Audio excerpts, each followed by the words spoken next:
very few times in my life where something has the perfect ending, you know, like genuinely the perfect ending. Mm, Well, we, very, well, we, yeah, far between. what we have the privilege of watching this morning was quite literally the perfect ending. It,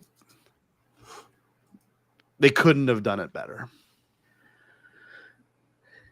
It's it's I don't know. It's hard to like what do you say about this kind of a thing? I mean, this how am I so full of joy yet utterly broken, Scotty?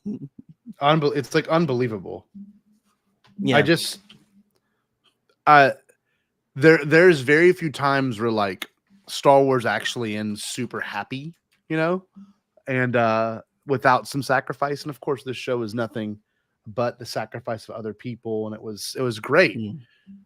But my God, a bow, the best bow ever tied. I mean, it was perfect, actually Yes, perfect. an exquisite bow with ruffles, ridges. I think he just went Everything you'd want from a bow, everything you'd want from a yeah. bow. You know, just it. Every little thing, a little bit of frill, Yeah. maybe some of that like little microscopic netty material that's kind of Yes. sparkly, you know. Yeah. This gets on your fingers and you're mad about it. Yeah. So Mm. Jerry and I have always talked about what this show meant to us because it was the thing that kind of had the privilege of watching the actual panel together of the Clone Wars season 7 back in 2019, and they debuted the Bad Batch was going to return, and Clone Wars season 7 was going to be a thing, and soon after they had the show, we had to wait a year, and then we had a show on May 1st, 2021, where you can actually go back and watch a review of all those things as well. This is the first show, and I realized this, besides like the limited series that was Kenobi or Ahsoka, that was a 3-season show that we had the privilege of watching together, as we've done this for 5 years now, Mm. and to see a show come to an end. So that was Yeah. this show for us. This show has meant quite a lot to us. And Jerry, from the first episode, you can literally go back if you go into a playlist right now and you're enjoying this episode and you want more Bad Batch discussions, you can see our reaction in real time. If you go under one of our playlists, I believe it's called the Bad Batch coverage or the Bad Batch Yep. content, and and I can tell you the videos that are on here. We've got everything from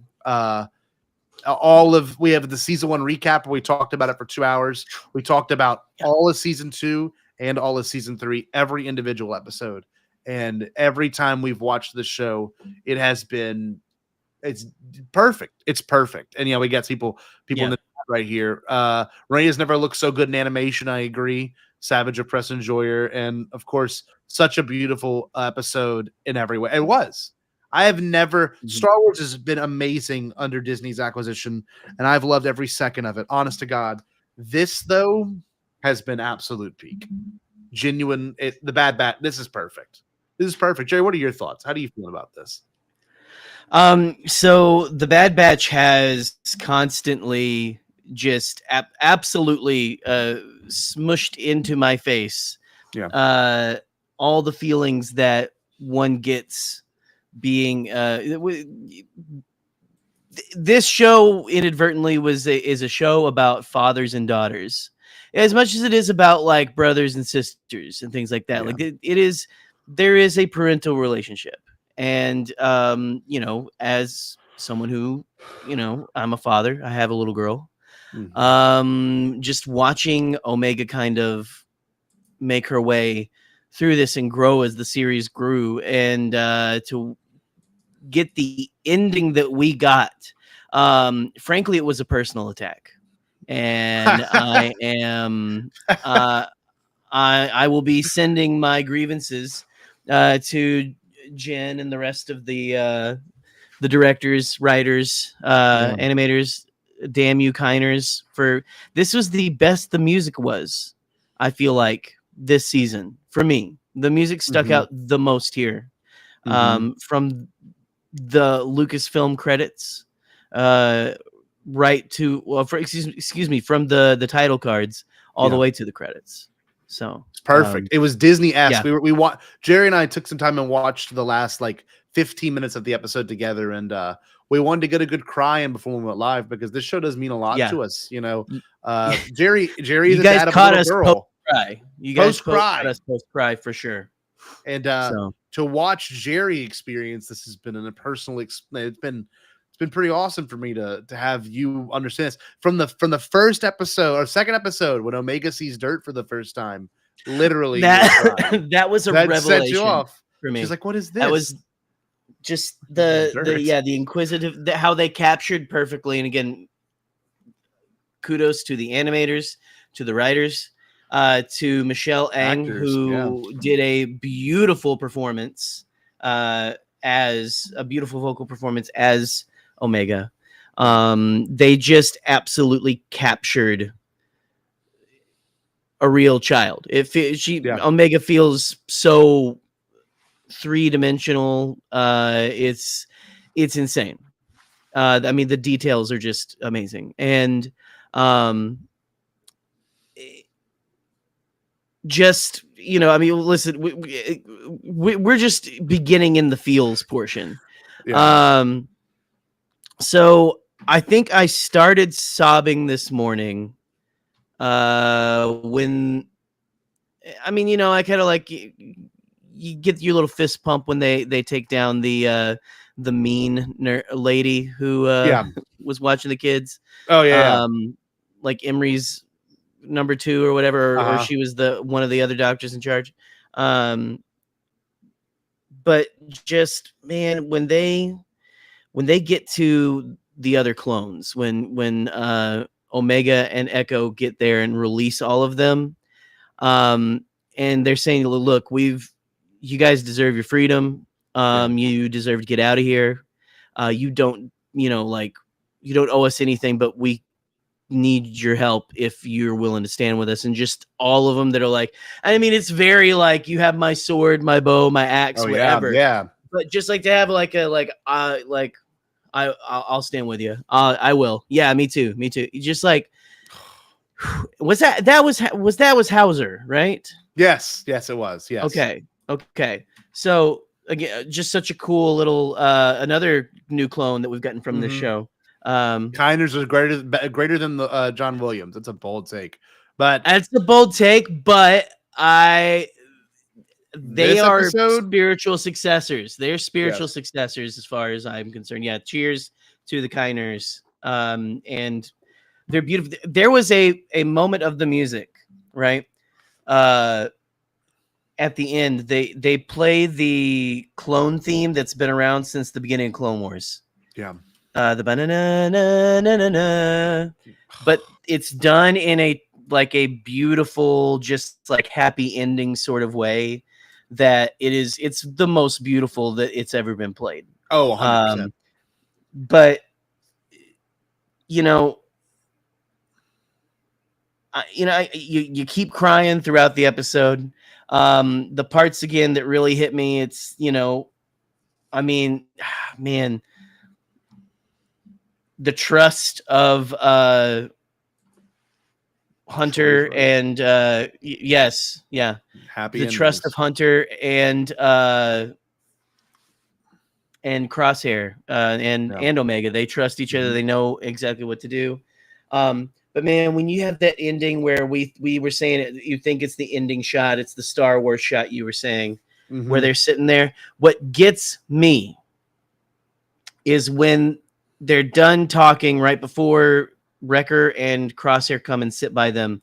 Omega leans her head on Hunter. I might tear up on Hunter's shoulder, and it's just that, I mean, it takes me right to like when my kid does that, when Ellie does that to me. Best feeling in the fucking world. And they have no idea. And just no, yeah, they have no idea. They're changing your DNA. They're changing your entire universe when they do that. But just for all that they have been through, for all that they have lost, because this show was aiming for a dark ending, and they said, Fuck that. Nope. We're doing a No. Star Wars ending. We're doing a Star Wars ending, and just I like the. We're so cynical. Fans are so cynical. We're like, oh, this one's gonna die. This person's gonna die. There's gonna be something big that happens. Gonna show right? back up. Yeah. The big Snoke's gonna be in a tube. Some idiot said that probably. Yeah, this one. It was all in fun. But this trend of a few big things that we've had recently, not just in Star Wars, but just in media, we've started to get happy endings in some things. Guardians of the Galaxy Volume 3. Dungeons and Dragons Among Thieves. All these, and again, most things have happy endings, but like especially when you get to like the end, the penultimate, like Guardians of the Galaxy Volume 3, they could have killed off like a big main character. Yeah, they could have killed off a couple of them just for the gravity of the situation, and they were like, "Fuck you! These people have been through shit, and they deserve to be together." Yeah, and that is fucking powerful. It is. So, anyway, then. And I will be. You know, you go ahead. You go ahead. I was just saying it's the juxtaposition of what we usually get from Star Wars movies, where every Star Wars movie has a bittersweet ending, and we can literally catalog all of them. Phantom Menace, Qui-Gon's death, Attack of the Clones, marriage and secret, Revenge of the Sith. The whole thing is it's just brutal. Kenobi's got a bittersweet ending with Qui-Gon coming back. A New Hope, you got Obi-Wan passed away. And then you've got Empire Strikes Back, which of course has them looking at the galaxy in shambles and Han's gone. Then Return, of course, Vader dies. He redeems his father. That is probably the happiest of all the endings, if we're going to be completely real. Then A Force Awakens, of course, Han's dead. TLJ, Luke's dead. And Tross, Ben, and Leia are dead. So like you've always been, we're so acclimated, of course. And look at Clone Wars. We got Ahsoka, of course, with Rex, all those clones she had to kill. Like Rebels bittersweet with Kanan. Even Resistance is bittersweet because you have Hosnian Prime blowing. Like every Star Wars has had bittersweet except for Mando. Mando, of course, we had what's his face? Well, Cara Dune died, but that was a really happy thing. We had we even had him. But like we're so conditioned, Jerry, to be mentally prepared for at least one person dying. We all thought it was going to be Tech, and like when they cut off his hand, they were zapping his brain. I'm like, no, he's not gonna make it. I love. Oh man, there was so many. I thought that we were losing Wrecker because at the beginning of the fucking episode, like, are you gonna make it? He's like, I'll be fine, and I'm like, you're not gonna be fine. You better make it, you big lug. You better make it. Have you seen War of the Planet of the Apes? Have you seen the big trilogy that had come out? Yeah, it's been a minute since I actually started rewatching Rise right before we got it's great. It's great. You're gonna love it. I rewatching Rise is amazing. I love it. I love these. I love these. I was working at the theater when these came out, actually. Oh, it's so sick. Okay, so do you remember when Caesar, I don't want to spoil anything, but Caesar dies at the end of War, and you're sitting there, and I was shocked because I always thought Caesar was like this pinnacle character, in the series, but he dies next to Maurice, and it's the same exact way. I thought Wrecker, dude, was going to go the same exact way because Caesar sits there with that arrow in his side, and he's bleeding everywhere. Yeah. And all Caesar does is just go, I can do it in my chair. He just goes. And just, he just gives up the ghost. Best death ever. It's amazing. And Maurice is touching him, holding him, petting him, and he starts yelping and stuff. I swear to God, I'm like, if Hunter or Wrecker just like, oh, kid, I'm so glad. And just fades away. I was anticipating that the entire time. Yeah, I'm like, they're not gonna kill. And it's so nice that they didn't. It's so nice that we got a ending and then an epilogue. Like the best epilogue ever, dude. The best ever.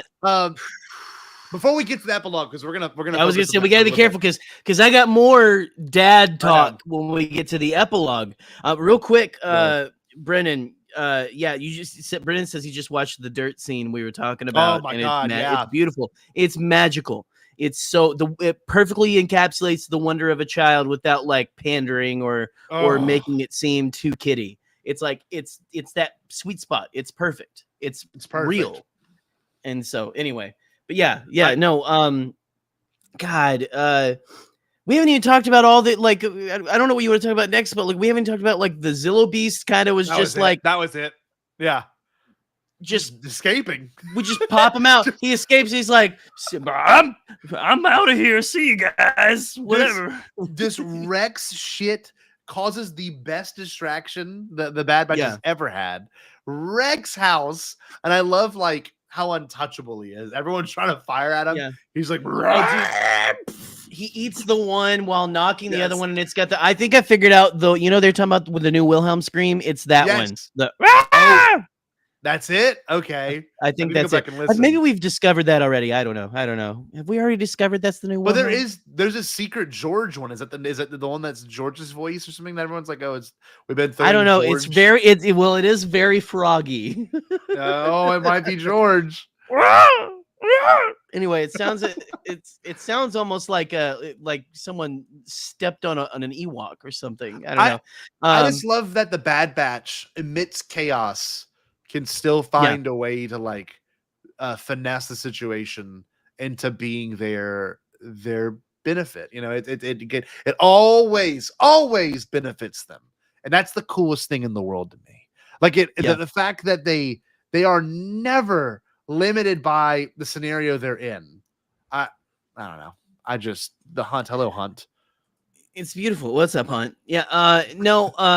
Dude. Also, just shout out to the stormtrooper that got absolutely pancaked when the Zillow came out of the front door, and just absolutely just smushed that guy, just smushed him, and that was great. I loved that. I'm a big fan of fascists getting pancaked by space snake Godzillas. Well, then we lead to a great moment where Omega has to lead her own little Bad Batch essentially and be the leader of them. And dude, that moment made me cry thinking about it. Where she's like, I'm scared. One of the kids like, I'm scared of heights, and he's like, well, my buddy Wrecker is too, and you know. What is the exact phrasing? She has she's oh man, I forget. But you know, he still is able to. I forget what the line is. Something he's still able to get it done.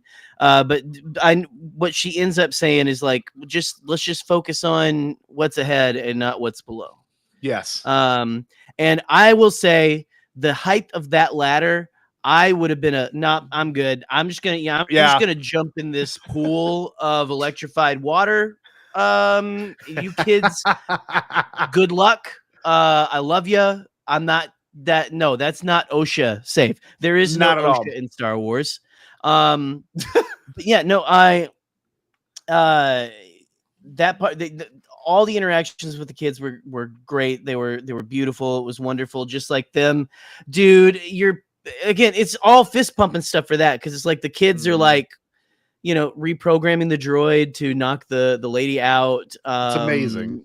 Just they had the baby. Oh, there was a great moment of levity whenever the baby started crying, and you know, it alerted the stormtroopers before the Zillow was out. And then after the Zillow starts destroying things, the baby goes to sleep. Is like, and I forget what the not the Pantoran, the one kid's name is who was carrying the baby, but he was like, this puts him to sleep, you know. But I like though that's the Miri Allen kid. Yeah, that to me that's the will of the Force. If I'm going to be honest with you, there's something to that. Where like you're already causing a diversion, cause a second diversion, you know, through a child, and then you've got that moment where, of course, the Zillow Beast becomes. You forget that these kids have at least M counts, or possibly even Force sensitive.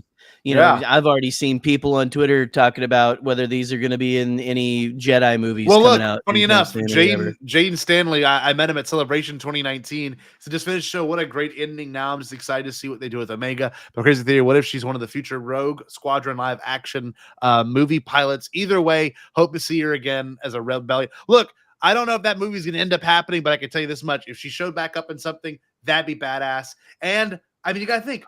She's the same age as Luke, so like, I mean, pretty much. Around she'd be a little older. She'd be a little older than Luke. She'd be a little older than Luke. Okay. Yeah. So if we look at timeline wise, we'll get to that later. I don't want because she was older than the Bad Batch. Yes, which is insane. Yes. Yeah. So, you know, when you think about, are they going to bring Omega back? You don't, and again, it's a perfect button for this, but you don't set that up where Omega's going to fight in the rebellion Yeah. and not pull that back in sometime. This character has just been in this 3-season show.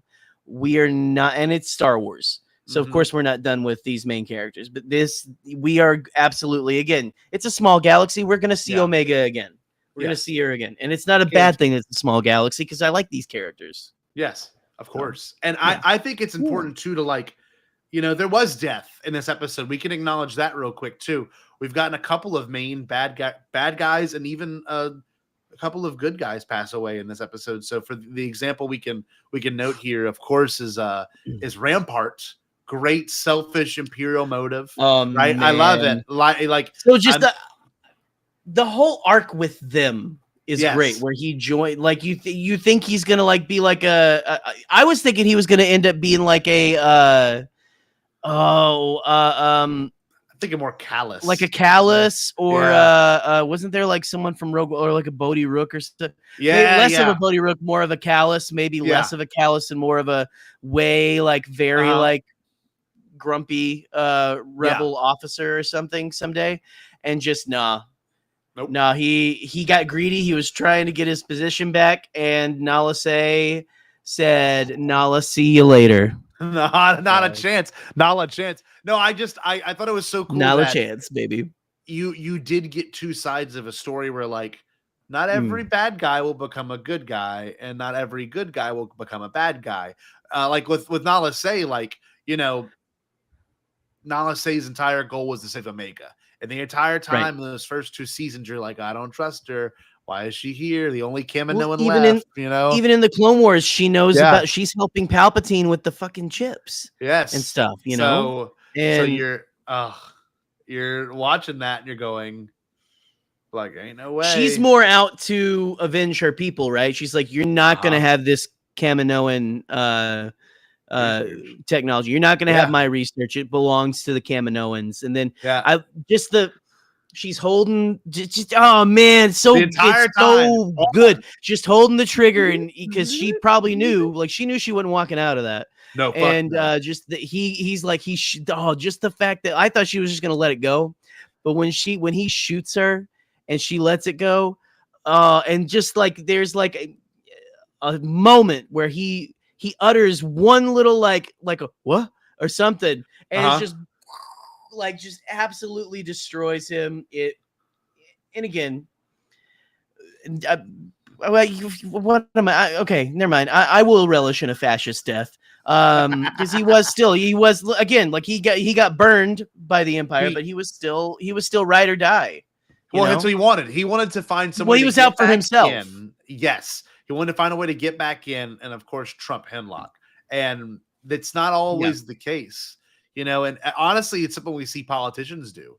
We're like, I'm the best, I'm the best, and the best. Then they get elected, and they're like, well, I'm better than that guy, I'm better than that guy. And then, like, at least I ain't that guy. Yeah, right? Exactly. They do whatever they can to, like, believe they're in the right. Every time they're in the right headspace, they're doing the right thing. And, like, Hemlock's like, oh, I have a chance to have the upper hand against, I'm sorry, Rampart has a chance to think he has an upper hand against Hemlock, and he'll do what he can to do that. And of course, I'll say is like, nah, fam, nope, not a chance. Now let's see you later. Boom, man. Now let's see you later, bitch. Now let's dance.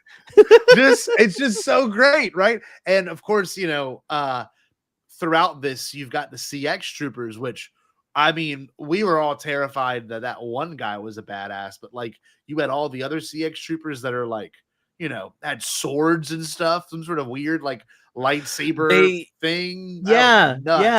Dude, the guy, like, the fucking Snake Eyes trooper.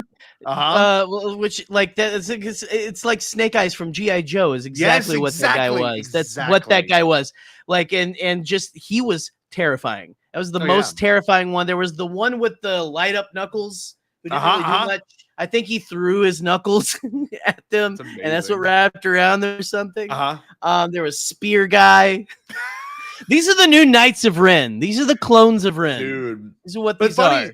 they were all regs. I mean, we had all anticipated that these people would be Yeah. some sort of weird crosshair, but like you can see a couple with their helmets off, and they're just regs, man. They're just enhanced regs. I think regs. they're proto. I think they're proto Dark Troopers. You know, like enhanced clones with maybe some sort of cybernetic stuff. So I don't know. I think it's definitely possible. They had a lot of humanity stripped from them. It felt like unless they like volunteered for that. Yes, I think for me, whenever I watched this, my favorite aspect of a series finale is that, you know, some loose ends are going to have to be tied up. And then some for this show were not. We never got to figure out what happened with Commander Cody. We never heard back from Rex, even though they had that one mission this season. So like no. And also like another show. Of course. We never heard back from Massage, even though her story was very complete. All this is okay. All this I'm fine with. It's just knowing that loose ends are always fixed somewhere else in Star Wars if they're not fixed in the main show. And all that to being said, there was a couple of things that I think we were all expecting. And I think it was Alex Damon who might have said it, or maybe even Alden. I forgot who it was. But the idea of like, we all wanted to see that Palpatine clone or whatever it was, but we already know that it's that. It's not even a show don't tell. It's just they show it. You know what it is, because if you know Necromancer, then you automatically know instantly that it's something of Palpatine. It could be Dathan, it could be Palpatine, it could be Snoke.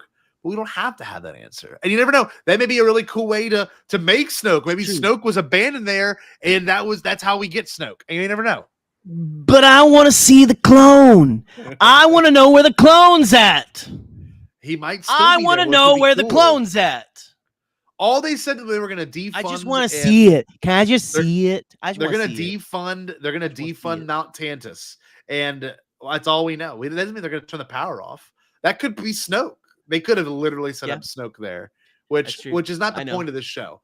So it's not. It's not. Let's because we only got let's take a few more minutes and talk about Hemlock's death and then the epilogue. So for you personally, sweet nectar. Yes. Oh my god. Hemlock's death was so amazing. The fact that they put Omega and him in binders, and he's so like, I die, you die. You know, you jump, I jump. Like, it's creepy.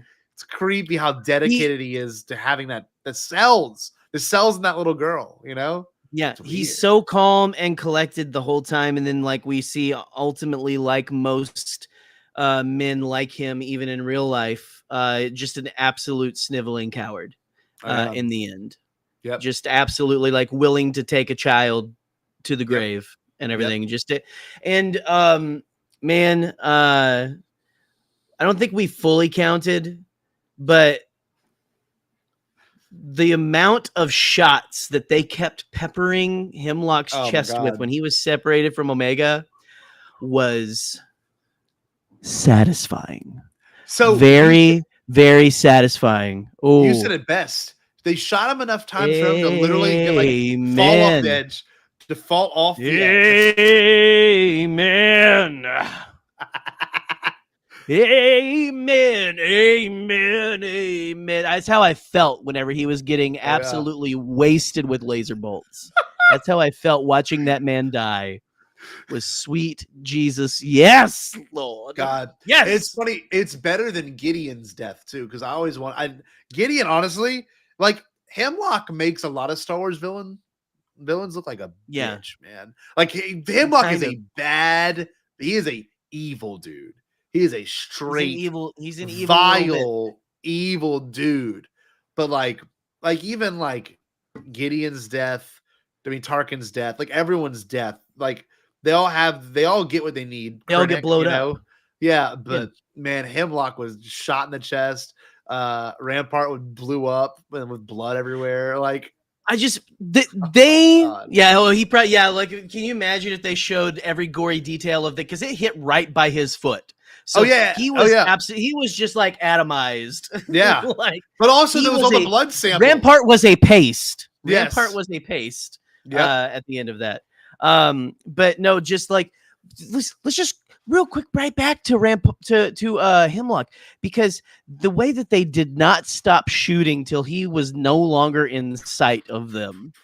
They just kept going boo, boo, boo, boo, boo, boo until he was more than off the bridge. He was like below the bridge when they stopped shooting. Beautiful.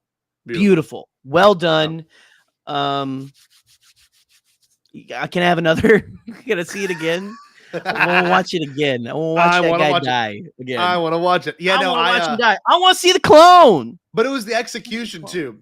The execution that was so cool, where Omega had that same little pin that she had kept, and it was sharpened, and she just stabbed his thigh.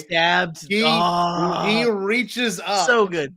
He reaches up to stop her from stabbing him, and then Crosshair having the gun on Hunter's shoulder and just waiting. They both had the gun drawn, and he says, "You have to make it." And he goes, "They're too close together because she's got it figured out. She knows what to do." Boom, and his arm goes up to stop her. Boom, and then it breaks, and then it's just like you said, shot, shot, shot, shot, shot, shot, boom, boom, boom, boom, boom. Yeah, neutralize. It's like, honestly, it's kind of like, funny enough, speaking of clones, it's almost exactly like when Django kills Coleman, Trevor or whatever his name is. It's just like shoot until he falls off the thing. Falls off the edge. I'm gonna make that. I'm gonna make that tweet right now. They should have, you do that right now. They should have like spun their blaster and everything like that, God, just dude. like he did. I know, like, I don't know, maybe Crosshair's got to relearn how to do it with his other. Maybe I don't know if he lost his dominant hand or what. But I just love it. It's his blaster hand. That is the hand he uses to shoot, and the fact that's that right. That's right. His left hand, so awesome. God, and still didn't miss a shot whenever it came time. When it came time to pump that bastard full of hot energy, they just kept going and going and going. Oh man, they lazed the hell out of that bastard, and it was so good. It was so good. Oh, I'm very joyous. I don't know if this is turning anyone off. I'm very joyous about that man's demise. No, it's great. It's as it should be, man. Exactly. But yeah, no, and God, this is such a beautiful moment when Omega walks up to them and takes a moment to just look at them before she just wraps her arms around both of their necks and hugs them. So beautiful. So beautiful. Good. So well done. Man, I love Star Wars. I love Star Wars too. The one thing I am now realizing that I think I would have liked to have, but it's okay because it still is perfect. Yeah. I would have liked to have one moment with Wrecker and Omega. That would have been good. That would have been good. Because he sits by her, but that's about it, right? Yep. Because they had like such a close bond at the beginning, right? Yeah. They were like the kids of the group. Yes, and honestly, it really makes sense for them to be that for each other because they're both a stranger in a strange land. They're on their own, and this is really them settled into who they are, which is kind of cool to look at. There's very few shows that like deliver a full story. Like even Rebels, like let's be real, even Rebels had a great epilogue. Don't get me wrong. But like, it still was like, oh, there's more to come. Well, besides, Omega, of course, having the send off she did, but like, even still, it's not as much as an epilogue as it is that Rebels. Rebels is like insane. Rebels is like the craziest epilogue in the world. Those were like appendices. Hera has a kid. Yeah, Hera has a kid. Yeah. Like it is. I guess what? Hera's got a kid. Oh, guess what? Because Sabine's got short hair now. Yes. Sabine's got short hair. And Rex is. Oh, look at paintings. Yeah, exactly. Yeah. It's so Rex and Callus got married. They got married. Oh God, man! I just Autumn saying Hemlock dying was mercy because the Emperor would have given him a fate worse than death. You're gonna make me wish that the Emperor got his hands on. Well, it's funny because even if though. The Emperor, I think, would have found some way to use his knowledge. That's the thing. So it's you're absolutely right. The batch, And like, the reason Tech is dead is because of Hemlock and Tarkin. So like the fact that like they got the last laugh. I mean, Tech really got the last laugh there too, in its own weird Yeah. way. I was shocked there was obviously the tribute to the goggles, but I was expecting some more, Tech, like Some more Tech drops, Yeah. more Tech drops. That's okay though. It's fine. Well, and like the way that they talk about him, just kind of in a very fond way, in the show is kind of beautiful, and they don't really like show too much of the grief. They show the grief, but it's like Yeah. we already suffered enough last season. Yeah. So, now we don't have to. But yeah, no, and that was a beautiful part at the end there, and I mean, which leads us to that The ending. conclusion. Yeah. And that Not ready. epilogue. No. None of us were ready for that thing, if I'm going to be honest with you. I knew we were going to get a good ending. And I knew I would be satisfied with whatever they gave me, because it's been a very complete story. But dare I say, it's just the best Star Wars ending ever. It is the first time in a long time where we've had pure hope. I mean, just pure, everything's okay. Omega got to grow up, I'm sure they went on missions. Everyone, maybe. I've seen people be like, oh no, like they didn't just settle there. They probably went and did stuff. And I agree, they probably did, but I don't think they did near as much as people are expecting. I really like the idea. No, and honestly, go ahead. What do you say? You no, like? I like the idea too. I like the idea of them just being there, being able to live and be happy and not have to be stressed by everything else around them.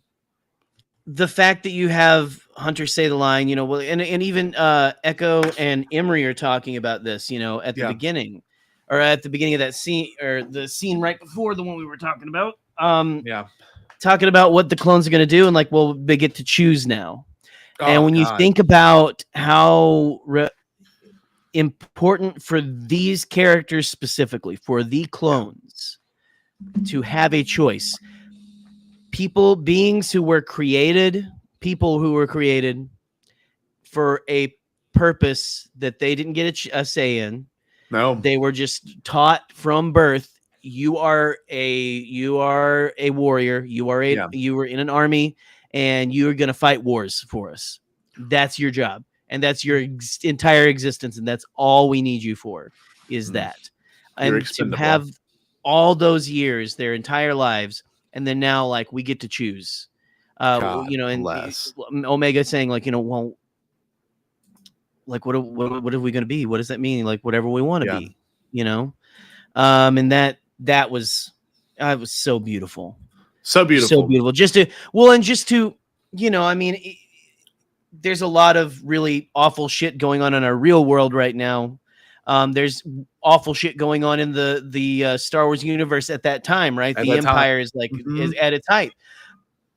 But to have this story end in a way where it says, you know what, it's okay for you to be happy, to find moments of joy in the darkness. Yeah.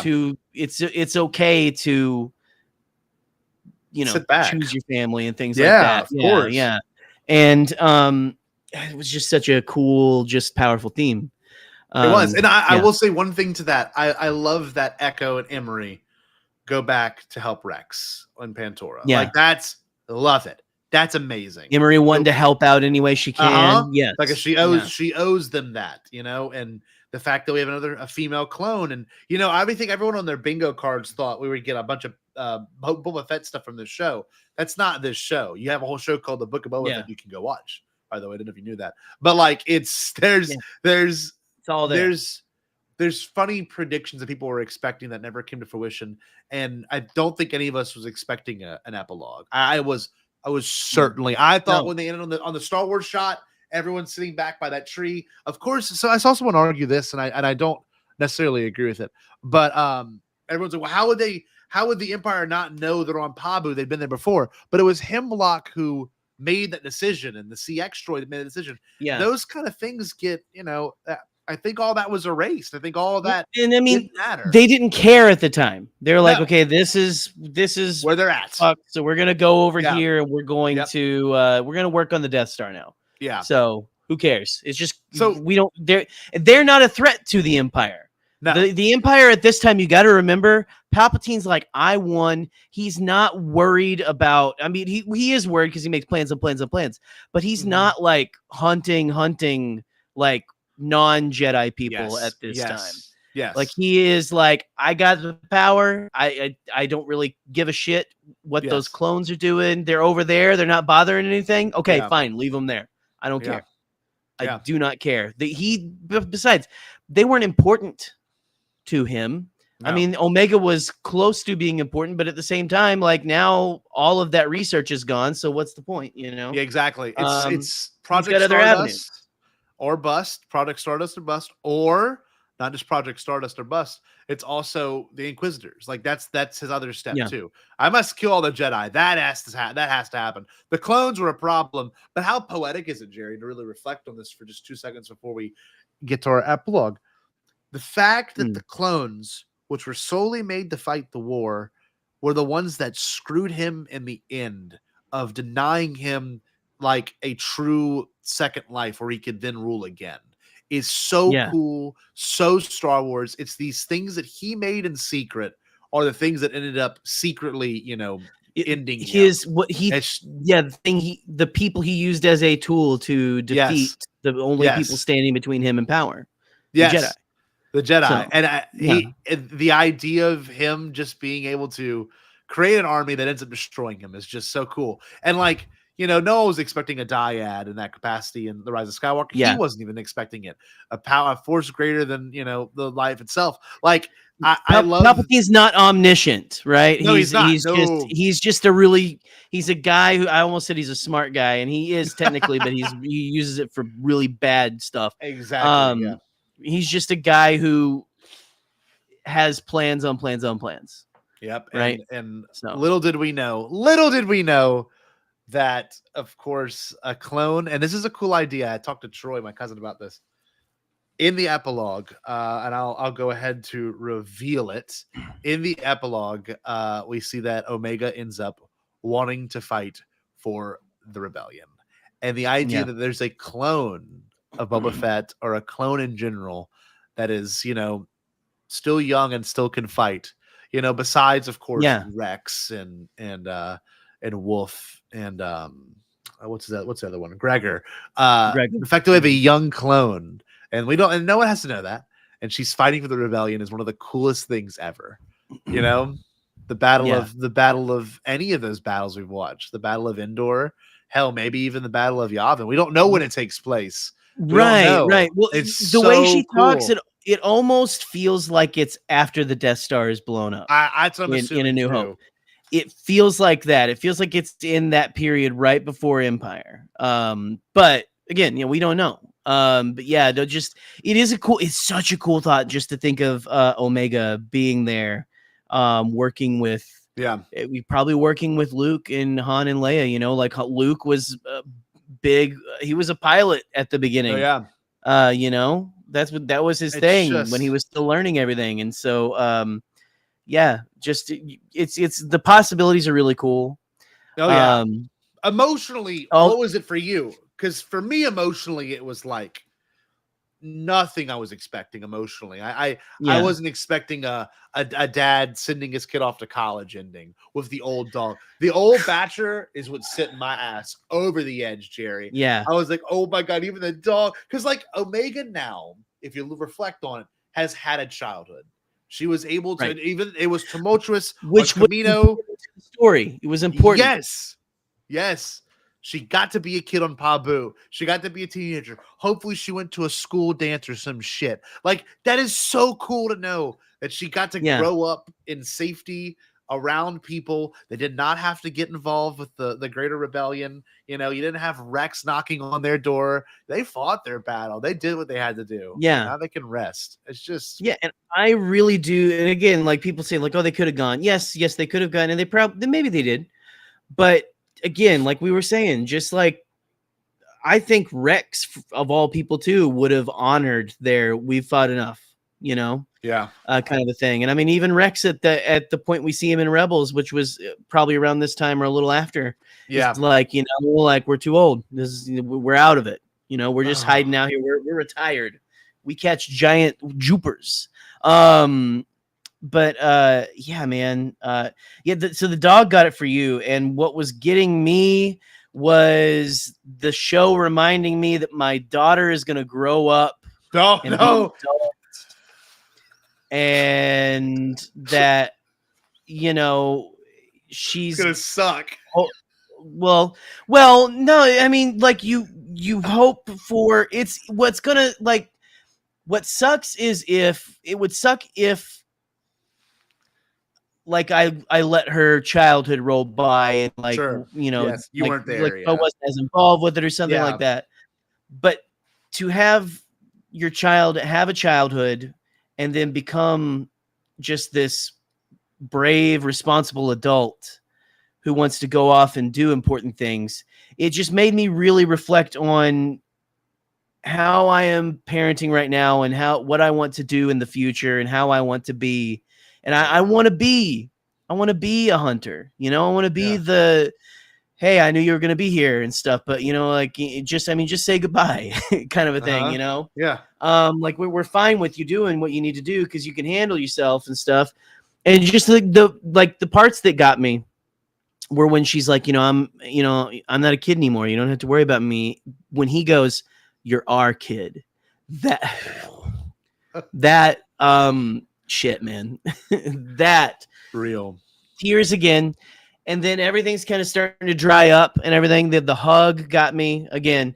But then like I got no recourse, no break in this entire scene. Is when she's going up the ramp and everything, and Hunter just goes, hey, if you ever need us, we'll always be here. We'll be there if you whenever you need us. However he says it.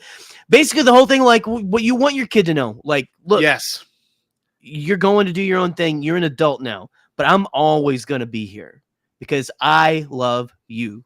And woo! Dude, the part that got me though was the fact that you got the satisfaction of knowing that Crosshair is alive and so is Wrecker. But like the idea of them being older men too, because look, I mean, I'm gonna be real. I want to see it. This is what messed me up because, and Jerry, your parents are older, like and you're older than me, so you've had the opportunity to watch your parents get older. Whereas now for me, I'm 28. I'm starting to realize my parents are getting older. Like I was with my dad a few days ago. It's a weird time. It's a weird, yeah. This is weird because my dad's 56, my mom's 55, and like my mom to me hasn't looked that much different than she has since she was like in her mid 40s. But like even my dad, like the movement, the way his body moves, and the way he's just not as quick as he used to be, and I love that, and I love that my dad. There's that moment where you just like all of a sudden I remember it clicks, and you're like, oh. You're like grandma and grandpa now. Yeah. Oh my God. And it's culture shock. And like stuff, 2 to 3 years, I'm gonna be singing their 60th birthday, happy birthday. And that's just like really that's weird, That's like it's weird. 60. Because like mine are mid-60s right now, Like I just love that deep down you look at that and you go and you see Crosshair. And Crosshair doesn't look much different, but he's got a full beard and he's happy to be there. And I love that he's waiting outside what appears to me to be like a more modern Havoc Marauder. It's like a smaller version of the Havoc Marauder. And it's got like the same setup, which is really cool. But like it has, I don't know if you noticed, it has the original trilogy computer. It's got the weird grid, late 70s computer look aesthetic, future aesthetic. Because that was the fashion of the time. I was trying to think of what's the Simpsons line and stuff. That was the custom. Oh, what is it? Shit, I know exactly what you're talking about. What does it say? Like we all had 1970s computer, as was the fashion of the time. Something like that. We are butchering this. No, it's okay. I just love how much this ending meant to me because it is the idea of, yes, they get to move on, and like now you really get a chance to look at it. Every Star Wars animated series, I don't know about Resistance, but I know every one of them has had an epilogue. Every one of them has a coda that is so fine and so perfect, with season 7 being Vader finding the helmets of the former Padawan, and it's painted, it's like to remind him she's still there. Well, and just like he finds the sabers that he gave her too, if you remember. Oh God, the snow. It's just like man, just like you see the wheels turning in that lifeless mask. Like, you see the lifeless mask, but you just see the wheels turning in that man's head.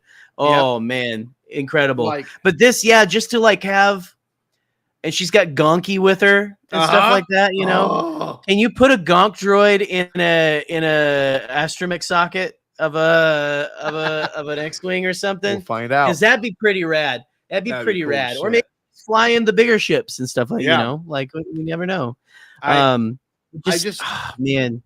I knew the interaction was going to be sweet, and I do love the almost. And I just dawned on me thinking about it visually. They look at a full moon, fully lit. It's their version. It's Omega's version of the twin suns, just a single moon though.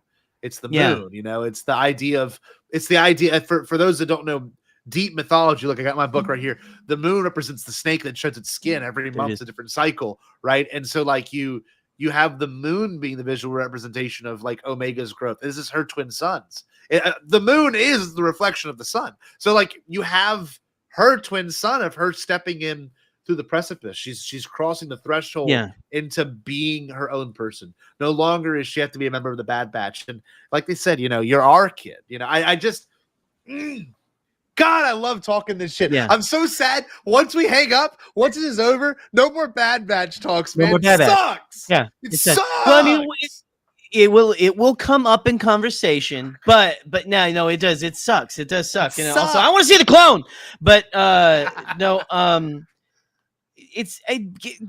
that coda is beautiful, but it's like they sat in the writer's room and were like, okay, what's every possible way that we can make them cry through the entirety of this last scene?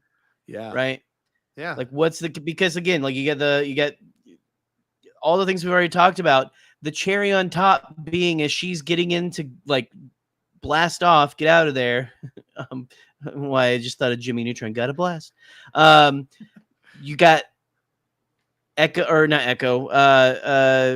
glasses, unbeliable, on the console, and just like I mean, I was like, I saw that, I was like, oh no, the one who taught her to fly, Yeah. Oh, like, I didn't think about it like that. I forgot. No, it's the one that taught her to fly. But also, the reason she escaped Tantus is because she taught him to fly. So like all the way this whole season bookends is absurd.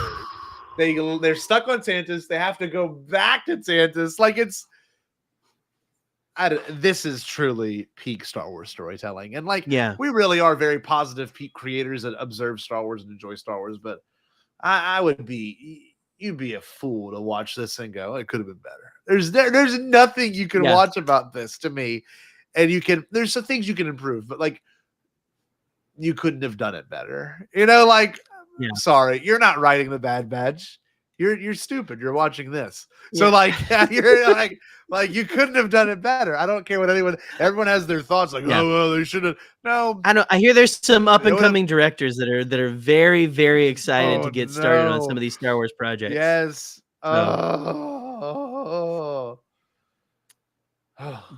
yeah, it's. What else can we say? It was perfect. You had that perfect. Again, we talked about that last trumpet blast at the end. That was just very triumphant, very Disney, which is again not a bad thing, not a dig. It was perfect for the ending. It was perfect. It was triumphant. It made you feel hopeful. Yeah. Like it made you believe in love again. Yeah, it did. All those instantly things. But yeah, no, it was absolutely perfect, absolutely beautiful.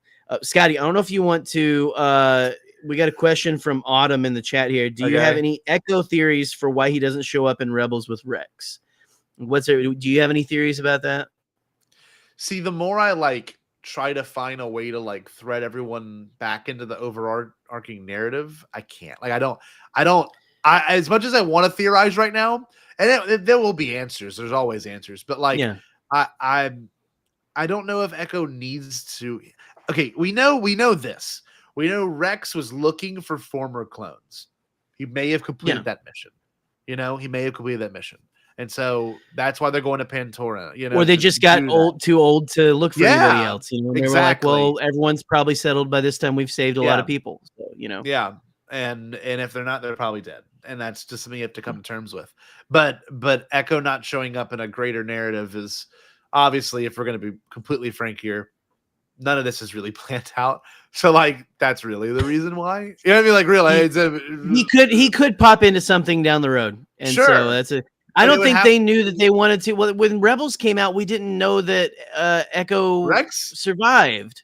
No, we didn't know any of that. We didn't even know Rex was alive. Because like those were unused animatics. Those were animatics that weren't even fully animated yet. And so they were like, well, we can't have Echo be here after he died and stuff. So it's so it's again, it's the nature of the beast, like how they make these things. But I would say I think that Echo retired on. He's got his own little villa down by the beach on Pabu on that same island and stuff. And it's not that she doesn't want to go visit Uncle Echo every now and then and stuff, and she didn't mention him, but she probably stopped in and was like, "Hey, Uncle Echo, how you doing, man? Here, like I'm about to head off." Like, "Oh, okay." He probably encouraged her. Maybe Echo might have been the one who encouraged her to go off, or told her like, "Hey, I heard the rebellion's looking for pilots." Exactly. I feel like Echo's the one out of all of them that would keep an ear to the ground about what's going on in the greater galaxy. With the rebellion and things like that, Echo would be one to know. I feel like. So I just happy endings for everyone. That's what I say. I just that's it, right? And look, I'm showing this shirt right now. I forgot I had it on. Like the payoff of this movie, being like this is the ending of this movie now. Not that we really give a shit about the clones in the first place in this movie, but the Clone Wars series.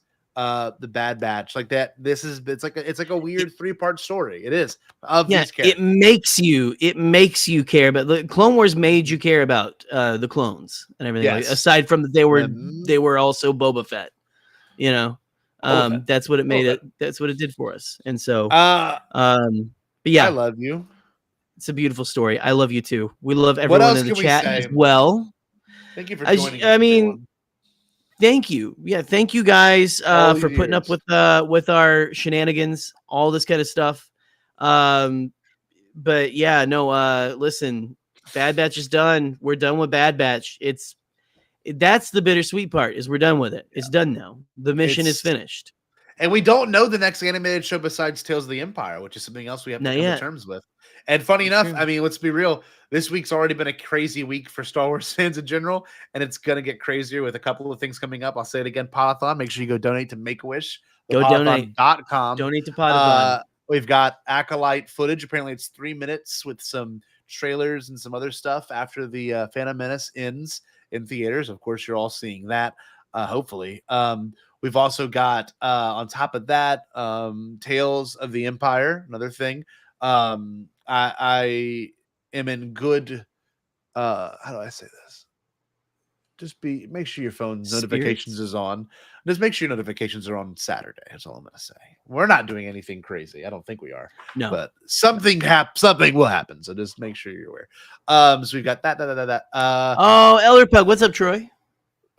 Team Money! Team Money and I are seeing the Phantom Menace on Saturday for his birthday, man. It's going to be sick. I'm taking Ellie Friday. So. Yes. God. She is not thrilled. She's not thrilled. Why? She's just like Star Wars. Okay, whatever. She's kind of in that mood right now. Yeah. Where she's been telling me like all the things that I like. She's like, I just don't like that thing. Yeah. I'm like, okay. Seen one in theaters. Shane's seen one in theaters. That's the thing. She hasn't seen it. You haven't seen Star Wars till you've seen it in the theater. My favorite that I got at a Home Depot one time. He goes, "Well, I'm a true fan. I saw the originals in theaters when I was a kid."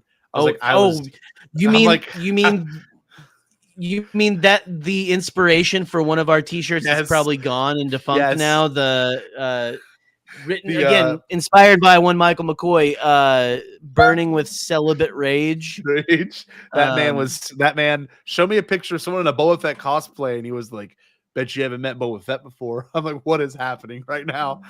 I was like, Boba Fett's not a real person, right? Like he's played by two people, right? Oh man. Oh God, I love you. I'm so glad we could talk about. We planned on some of this for like 30 minutes. We talked about it for an hour, and like I'm having such a hard time coming to terms with this. The Bad Batch is over. Like once we click in stream, we can keep talking about the Bad Batch, and we probably will. But our coverage of something that we loved, and we'll revisit probably. I don't know. Yeah, but it's just there's only one first time, and this is the end of the first time through Bad Batch. Yeah, it's a sobering existential thought. So, well, like we were saying earlier, we love you all. Tune into all the wonderful things that are be coming out in the next couple of weeks. We're covering some fun stuff tomorrow. We're going to be watching a bunch of Rick McCallum and George Lucas interviews from the Phantom Menace era. Our bread and butter. I didn't tell you this yet. I'm going to show you this after the show. I think what we're going to cover next week is going to be very fun. So something I've been putting around in my head. But anyway, thank you everyone for joining this evening. This is Jerry, the Canon Junkie. You can follow him at the Canon Junkie. Follow us on all of your social media platforms. It should be in the description as well. At the Bombadcast, pretty much everywhere. If you type in Stay Bombad, StayBombad.com, you'll find us. Everything. That's right. The Phantom Menace this weekend. I've already got 7 screenings purchased. Couchcasters. But I've got about 22 I want to see because I've got something wrong with me. But anyway, I love you all. Bad Batch is over. Jerry, can we get a Stay Bombad in your best Kiwi accent for the sake of Omega? Can we get one of those? You just do Omega. Steve Bombad.